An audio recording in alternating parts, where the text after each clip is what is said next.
Brevin, there are things as sports fans that we all love. And one thing that we love as sports fans are trades. We love when the team's active and the team makes trades.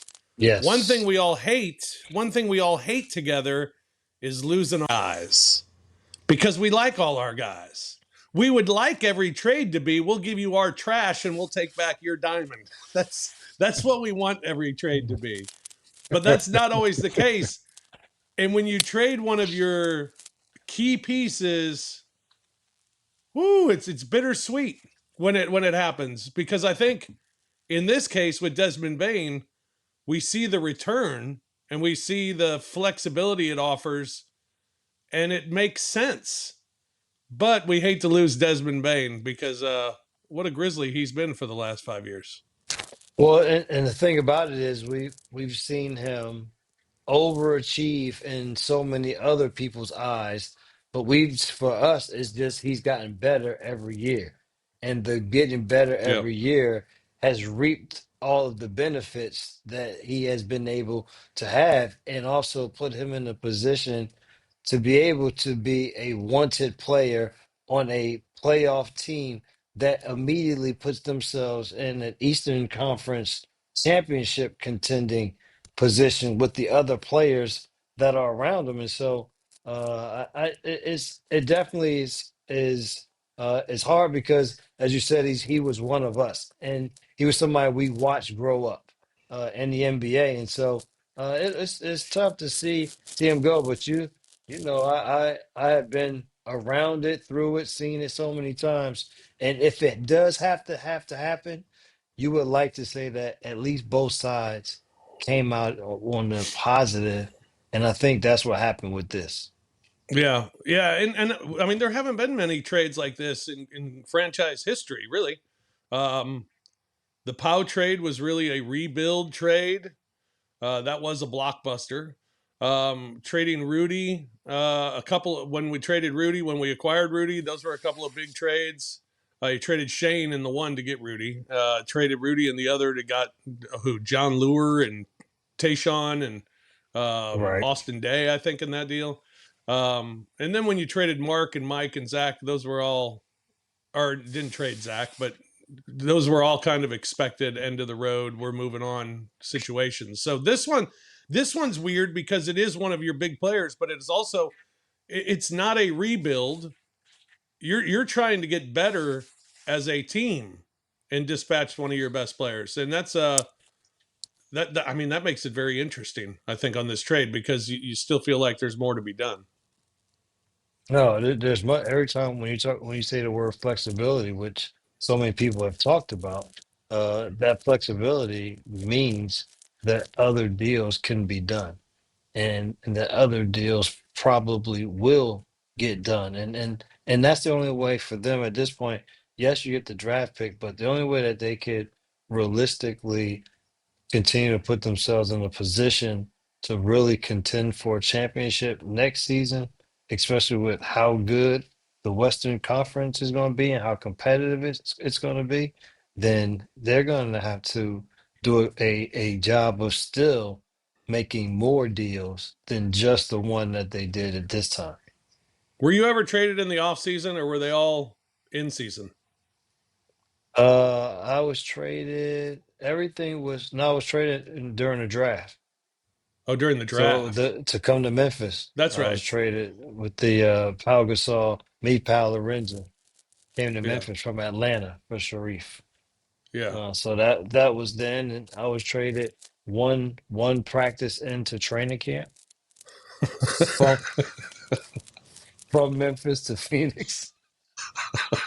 Because you thought Travansky was good. Yeah, I just didn't believe it was good. Uh, so, so, yeah. Other than that, I've had a bunch of in-season trades. Right, right. Um, I guess the in season ones are tougher, right? Just because there's so much, you just have to get up and leave. Yeah, and then it's you're going to a brand new team, but then it's like your entire living situation. Now you become Yeah, a hotel liver Right. for the entire time, whether you're on the road, off the road. And the good thing for me that happened was none of the teams that I was with, none of the hotels made me or the teams made me have to take my stuff out of the room every time and then check in again. They allowed Right. me to keep the same room. So I guess that was I know some people had to check out, check in, and I was like, so I'm not trying to do all of that. No. Although you don't really have much of a say, do you? I mean, you can ask nicely. That's true. And if they wanted you, hey, why not? Right? They always say that you never get what you don't ask for. That's right. That's Hmm. right. All right. Welcome everyone to Night Court. I'm Rob Fisher. He's Brevin Knight. We're on Twitter at the Fish Nation at Brevin Knight 22. The show's on Twitter at Night Court 22. You can also watch each and every episode of Night Court on the Bluff City Media YouTube channel. And we thank you for listening. We thank you for watching. And we're down close to the NBA Finals. But first, just want to go back to the Desmond Bane situation for a minute and just look at the trade itself. The Grizzlies, I mean, here the tweet that got me is that what Desmond is getting paid and what the Grizzlies got in return don't match up for a guy who's never been an all-star. I mean, they got a Uh, haul. that's what I just said. We had an opportunity to watch a guy go from a second round pick who people thought athletically or physically did not fit the mold of what it took to be a successful NBA player and turn himself in to a player who another team felt as though it was worthwhile to give up as much as they did because they feel as though he's the last piece to the puzzle in terms of their major parts to put them in a position to win a championship. Yeah. All right, Contavious Caldwell Pope. What are we getting? We're getting a veteran, a guy who's won a championship, who's been around it, who knows what it takes to win championships. I think he's a guy who will have respect of the other guys in the locker room because of what he has done. Um, but the other thing is, I always say like I know they had a down year last year, but I, guys a lot of times when put into new situations it's like we always say a new lease on life, but also when you're put into a situation where your contribution can have a direct effect on an outcome for the team. And so I think Mm-hmm. being put back into that role again could be something that energizes him so he's a 3-point shooter. He gets after it defensively. He's one of those guys who is a physical basketball player, an agitator, a guy who doesn't mind getting into someone's face or getting up under someone's skin. And so, and I think what that is at the end of the day, I call those guys competitors, Yeah. and that's all that's what you want. So all of those characteristics to me are what then make what you call a competitive, and he's a top notch one. As of today, as it stands today, he's in the starting lineup, right? Yes, Jalen Wells is back, John Morant himself, uh, with Jaren, and then from there, it's just a question mark at the beginning of the year is who will be in Yeah. that five position. Will it be Marvin Bagley? What does Brandon Clark look like coming back? Who else are they able to get in any other deals that happen or just free agent signings? So I think you just have a little bit of a question mark to start the season Yeah. at the five. Right. Right. Cole Anthony. The score. Another guy who plays hard. But I think he's almost like you see these guys that come off the bench like what's the guy in Utah comes off the bench 6 man with the score. He's a guard position. Jordan Uh, Clarkson. Jordan Clarkson. He's like that, but just not as big. He's like a almost like a Kobe White in terms of his style of play, and that is nice off of the plays well off of the dribble. Is a score first mentality guard, but can do it. Pull up, gets to the basket, competes hard, uh, and another guy that may not be a great defender. In terms of when you talk about him, say, what's his gift? So defensively, but again, it's one of those guys that competes on that end, and that's all That's all you want from guys defensively. Grizzlies pick up the draft pick, though they will have a first round draft pick now this year at number 16 in the first round, getting Orlando's first round pick this season as part of that deal. Um, Yay! It means draft night. I have to watch. Look, we we were talking about doing a draft night show, right? And the whole time I'm like, well, we'll just be doing like a for real generic draft show because there's nothing of importance to us. And now I'm like, yeah, dog. Now I got to go through and like look and see who may be around Right. 16 for us and what that and who that person is. Yeah. And identify that person and tell us why. When Exactly. Well, they might not even know who he is. or just or at least start to say those people. Because Right. they don't I don't because I don't watch enough college basketball. It's not like you just throw out names. I'm like, oh yeah, I know him. And it's like, oh no, I think I gotta go look and see who these people are. Yeah. Look forward to it. Draft next Wednesday. I can't believe it's next Wednesday already. I need to start preparing for this thing. All right. The NBA, hey, listen, the NBA is very smart on how they do this now, Fish. They told us exactly when the finals were going to start, June 5th. Before, Mhm. I mean, we were still in the early rounds. That's the way that there's not much time for you to not be thinking or talking NBA basketball.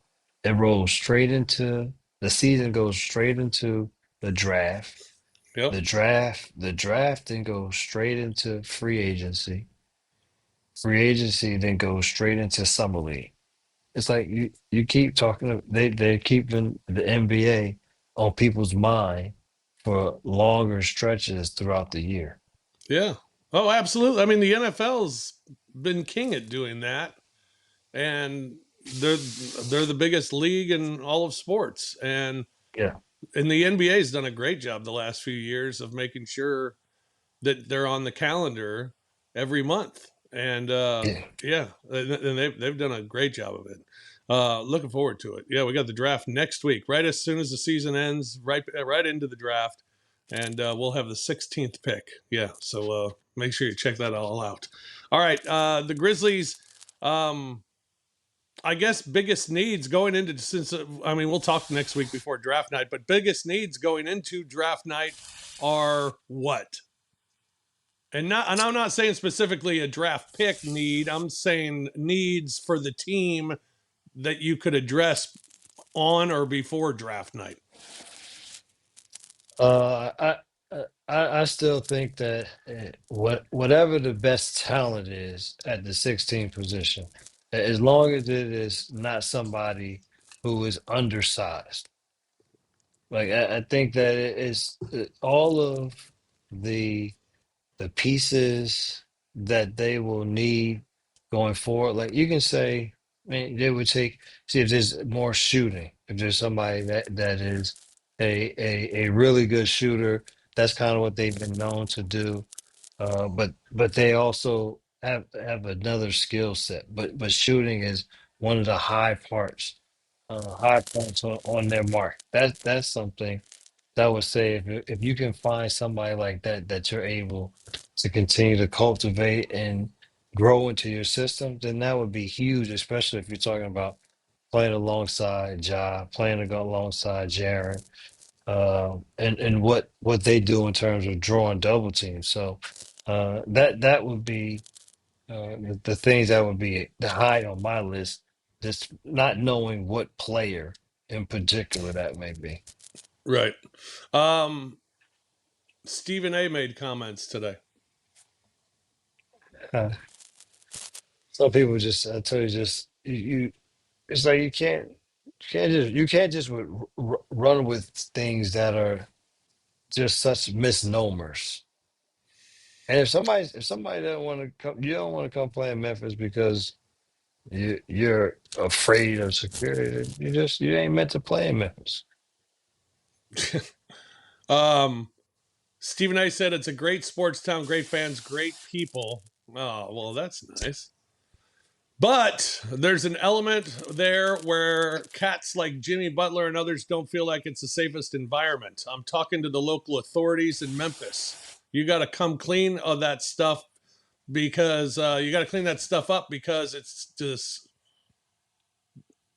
dissuasive. I'm sorry, I couldn't read that word. Dissuasive to NBA players. Smith told both Marcus and Markieff Morris, and then he said they have talked about it. I know they've told me. The players have told them. Then the best part is Ja Morant then came to the defense, and Ja tweeted out, "I'm going to be in that 901. Source me." And then he said, talking about the Grizz more than the finals with all these sources, instead of focusing on the performances we've seen from J Dub, Shea, TJ Siakam, how this series is going, we say something negative about a city and a team on a national level. I love it. I Great mean, for Ja Morant. yeah, it was. And at the end of the day, it's like I tell everybody whenever we go on the road, one of the things I always do is I turn on the local news. And when I turn on the local news, I'm like, this news is just like the news that I watch in Memphis. Like, like crime happens everywhere. But the thing I always say is I can't tell you if I don't know of one current or former Grizzlies player while they were playing for the Grizzlies or at any point that has been attacked, beat up, robbed, uh, anything of that nature, or put into harm's way in the city of Memphis uh, at any time. Like I've never heard of it. I've been there now. I've been living in Memphis for 19 years. And I can tell you that there has not been one time where I feared for my life or I was nervous about being in Memphis for 19 years. So Yep. it's such a misconception, and I hate when people who, especially you haven't come and spent time there. You talking about these sources. Everybody can get on to like sources. I'm not trying to hear no sources. You can always come down and visit us. You can always do that. Absolutely. Come on down, Stephen A. Yeah, it's unfortunate because here in Memphis, obviously we're all talking about it. It's being written about in the newspaper. Everybody's discussing it and everybody's defending Memphis, but it's like, well, who's defending Memphis around the country? The people that saw it, and that's what's unfortunate that he said something like that nationally, and there's no one there to defend it.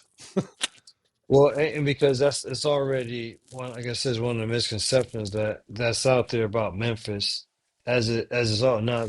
Does it do we have our problem? Yes. Does there need to be issues addressed? Yes. There's no running from that. But there's also the non-truth that you have to always be fearful if you live in Memphis. That's just Right. that's just not a true statement. No. All right, NBA Finals. Finally, we get to the NBA Finals. The Indiana Pacers trailing the Oklahoma City Thunder 3 games to 2 as the Thunder came back and won Game 5. It was in Indiana. I give the Thunder a lot of credit, BK, because in Game 5, Indiana, when they got it to 2, it felt like Indiana was going to take that game away from Oklahoma City. But Oklahoma City got it back to 10. If they'd get it to 4, they'd get it back to 10. They just Yep. kept answering, and were able to get the win.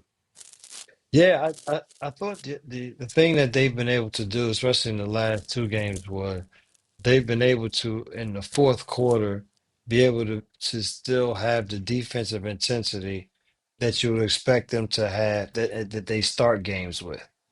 And the games early on, I thought that was the drop off that allowed Indiana to be able to find the offensive rhythm to be able to win those games. But these last games, it has been their shut down defensive mentality.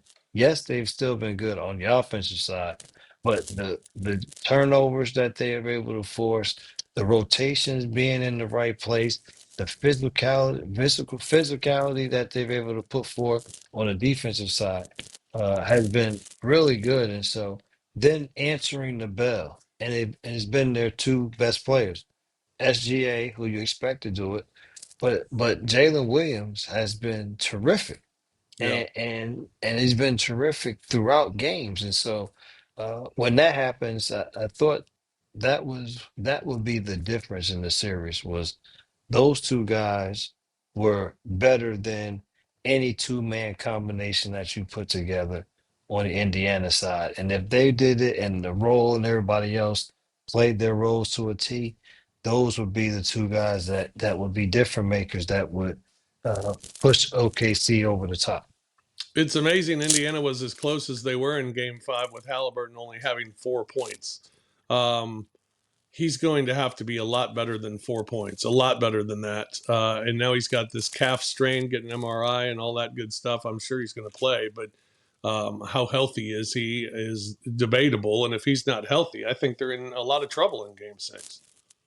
And I think he was kind of caught between a rock and a hard place because uh, I think his mentality is a point guard's mentality. No matter what, it's not a take over and dominate the game personality. And so, just because you got into this point of the year, and I say that because usually, guys, when you get to this time, you don't throw the ball ahead as much as he does and not be like true throw ahead passes. Like a lot of times he's throwing the ball ahead and it may be to somebody who is only two or three steps ahead of him.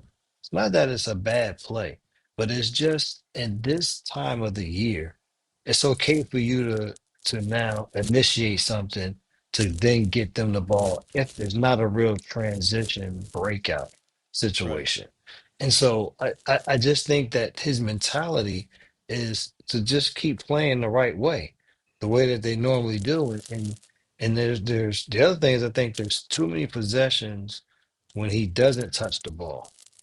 Like and if you don't make yourself available too soon, now you allow Lou Dort's denial, his physicality on the defensive side to really set in. And so yeah, if he is man, if he's hampered, then it's going to take everybody else playing better, especially it'll take a big Miles Turner game. That's what they really need. They need a big Miles Turner, big rebound scoring game from him. But if Halliburton is hampered in any way, then just being out there maybe for inspiration will be okay, but they'll just have to rely on their depth. But if he is, these got to be a little bit more selfish, I think, to give them a chance. Yeah, their depth was great. As you said early in the series, I think Oklahoma City's done a nice job of giving guys a blow early in the game so they are rested for the fourth quarter. Shea's not playing the entire first quarter anymore like he used to. So they're trying to save him a little bit for the end of the game, and I think that's worked out for Oklahoma City. But Game 6 is going to be interesting. It's as I've said before, I don't really know where the series is going from game to game anymore, and now we've seen games that have been close, and we've seen Oklahoma City be able to win in close game situations and not have to blow them out to beat them. So I'm interested. I'm hoping it's a close game 6, and hope we get a game 7. That's always the best. I am expecting a game 7. I think the energy of the crowd even if it's a hampered Halliburton, now no Halliburton at all. I mean, of course, makes it a little bit harder, but I still don't count Indiana out. Uh, Yeah. it's gonna be competitive. Good. I hope we see 7. We saw 7 in the NHL Stanley Cup final. And the Florida Panthers have knocked off the Edmonton Oilers 5-1 to win the Stanley Cup final for the second straight year. They beat the Edmonton Oilers in the Cup final and hoist Lord Stanley's Cup. And congratulations to the Florida Panthers. They just had that game, that game 6. Um, Edmonton just couldn't get any rhythm at all the entire. It was boring to watch because Florida was just on everything, on the puck all night, and just not allowing any rushes or not allowing any good chances. And then when they create opportunities themselves, they take advantage and they score. So Florida was great. They were the better team. Well, I don't know all of the hockey lingo and terminology that you're supposed to say, but and for me, in watching it, it was literally like there was. If you play AAU basketball or you play AAU sports, and there's the teams who are like the put together, just a friends team, and then there's the competitive team, and they somehow play in the same tournament, and they play each other, and it's just like, holy cow, there's such a difference. It was like the first game where there was such a difference between the two, and and they looked faster. Florida looked like they were faster skating. It looked like the goalie for Edmonton was like he was always under attack. It was like the entire time, and so it was interesting, and I kept waiting for the comeback to happen. Yeah. That's why I'm sitting there and I'm watching like it's gonna happen in Florida. They never let up. No, no, never, never let up, and the Panthers win it. Second year in a row. Pretty impressive to do that. And we go another year without a Canadian team winning the Stanley Cup. Too bad. Golf, the U.S. Open. JJ Spaun was the winner. What'd you know about JJ Spaun before this weekend? He competed. He lost to Rory in I think it was a Players Championship. All They right. had to play they had to play the extra day. But I also know him because of his story, where he was a decent golfer, had promise, but then just had some things off of the course that there was like a lack of belief. It meant a lot of mental battles in terms of figuring out how to get himself going and playing it up to his abilities, and to the point where he was going to stop playing, and then got back into it, and so to watch him play well, and to watch him, when you talk about somebody that went through the struggles of the belief of how if they were supposed to be there, if they were good enough to start off the final round in bogey 4 of the first 5 or 5 of the first 6 holes, and still have the composure to give yourself a chance to win it in the end is credit to all of the work that he's put in, and for everyone that has helped him Yeah. get to this point. I know he credits his family with a large part of that, and so yeah, it was a good story, and it was crazy to watch how hard a golf course can be for professionals. Yeah. Do you like the U.S. Open? Is it too hard? No, to me, no, it's not too hard because somebody who plays it a lot, and if you play good courses, like Jesus, it's just so hard. But it's like if the pros were playing it, it would be so easy for them. It's nice to see them look like us regulars that play golf sometimes. You know what I'm saying? Like it's nice to see them to go up to the ball in the rough and get ready to hit it, and it only goes from here to there. And you just like, what And then you the? take your club and smack it into the ground.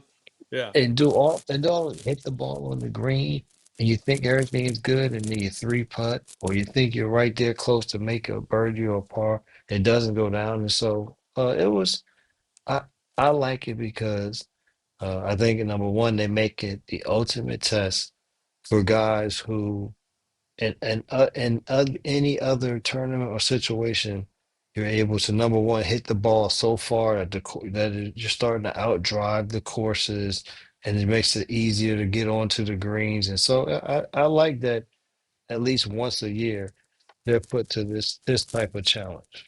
Yeah. All right, I got a toast. I got a toast. Okay. Toast to Gage Wood.